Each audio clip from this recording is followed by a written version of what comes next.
Every year, the United States government allocates a sum of money so large it defies human comprehension. In 2023, that number hit $853 billion, more than the entire economy of Switzerland and more than the next 10 countries combined. To the public, this is presented as a necessary shield for global peace. But deep inside the spreadsheets of the Pentagon, a different story emerges. It is a story of $1.6 million missiles, $2 trillion fighter jets, and a system where 61% of physical assets are simply missing. Why does the world's wealthiest nation continue to ratchet up military spending even after ending 2 decades of war? Or is the real mission not national defenses, but the survival of a multi-billion-dollar industrial engine? The Pentagon budget is the most complex administrative labyrinth on earth. It is an investigation into how a single organization became the world's largest employer and why, despite having more money than any rival, it has failed an independent audit for 6 consecutive years.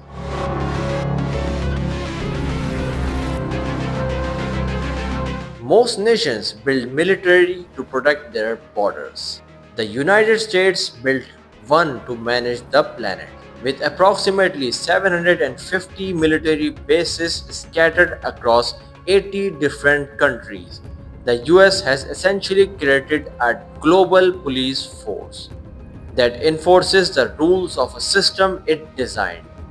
This sprawling footprint is a primary driver of the operations and maintenance budget, a $352 billion black hole that covers everything, from jet fuel in Japan to flying in American groceries to make soldiers feel at home in foreign deserts.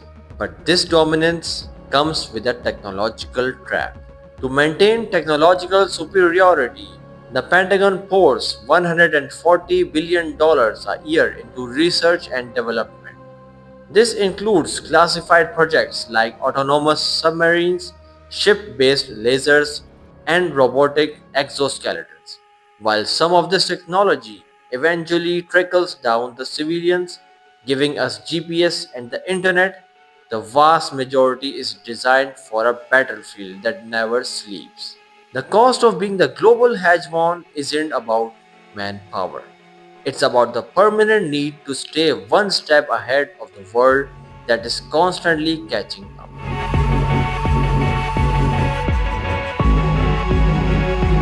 If the scale of the spending is shocking, the destination of the money is infuriating. Over 50% of the military budget, roughly $466 billion, goes directly to private corporations. Decades ago, dozens of companies competed for defense contracts.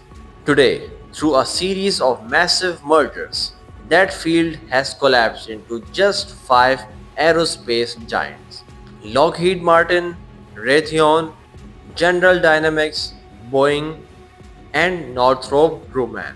This near monopoly allows these firms to overcharge the government with virtually no consequences. Investigation reports have found instances where the Pentagon paid over $3,000 for a single ball bearing that cost just $15. In other cases, contractors have enjoyed profit margins of 40% to 50% above typical business standards. This isn't just a failure of accounting, it's a feature of the system. These companies utilize a revolving door strategy, hiring hundreds of former Pentagon officials as lobbyists and board members.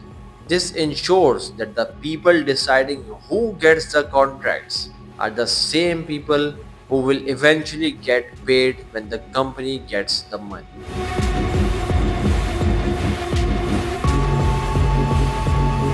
The final realization of the military machine lies in its political engineering. Defense contractors are brilliant at allocating their operations across dozens of states and hundreds of political districts. By building components for an F-35 in 45 different states, they ensure that every lawmaker is incentivized to keep the funding flowing. If a senator tries to cut spending, the contractor simply threatens to shut down a plant in their district, leading to massive job losses and political suicide for the lawmaker. This creates a virtuous cycle of escalation. Lawmakers who sit on the Armed Services Committee receive millions in campaign contributions from the very companies they are funding. Some even own stocks in these companies, getting richer every time a new war starts or a new missile is ordered. This system has created an environment where there is no political brakes on the military budget. Even when the US is not at war, the spending goes up, fueled by the paradox that to avoid conflict, you must prepare for it. A logic that forces China and Russia to do the same, leading to a world of infinite escalation. The US military budget is a masterclass in administrative survival. It is an organization so large it can no longer be audited and so integrated into the economy that it can no longer be cut. The government keeps the narrative focused on security, but the true realization is more haunting.